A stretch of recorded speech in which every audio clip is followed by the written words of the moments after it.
It's me, Catherine Endy, the Family Life Coach.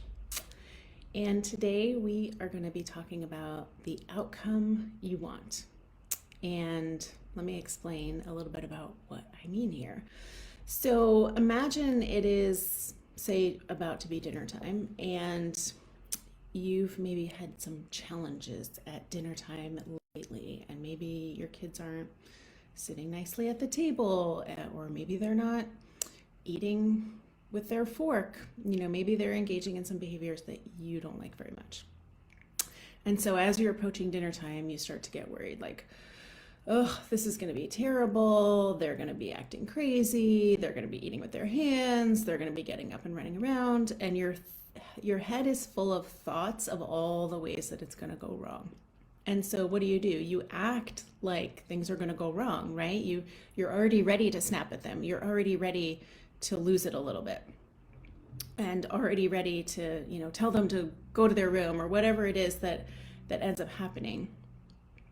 But imagine that you went into that dinner situation with the outcome that you want in mind, meaning you spend a little time, like 10 seconds, just imagining what it would be like if everyone would just come to the table when you call them and sit nicely and eat with their fork and engage in nice conversation about their day, and that they're just chilling, feeling good. Imagine that outcome, because what happens when you imagine the outcome that you want is your brain starts to look for evidence that that is true. So when one of your children comes running to the table and sits down, you see that as evidence that children come to the table when they're called. Great, let's look for more evidence that dinner is going to go the way I want.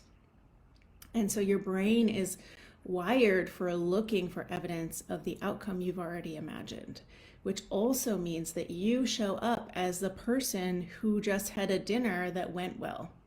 You show up as the dad or the mom who just managed dinner time beautifully. Because imagine, just spend some time right now imagining, how would you act at dinner time if you already knew that it was going to go really well? How would you act leading up to and during dinner time if you already knew you were going to get the outcome that you want? Same applies for bedtime. We tend to get very anxious around bedtime, right? Because it's such a chore to get everyone to brush their teeth and put on their pajamas and to pick a book, and just one book, not 7 books. So we tend to get very anxious around bedtime because we're focused so much on the things that we don't want to see. But if you spend a little bit of time before bedtime imagining the outcome that you wish to see, I promise you, your brain will look for evidence of that. And that means that your energy, all of your energy, will calm down, because if you already knew you were going to get the outcome that you want, you would show up differently, right? You wouldn't bring so much anxiety and stress and worry and frustration to the situation. You'd be like, no, this is going to go my way, so I'm going to show up and expect things to go my way.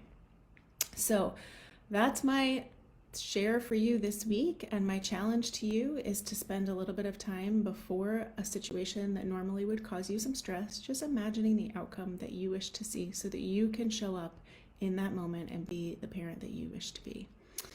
So thank you for joining me. Have a great week.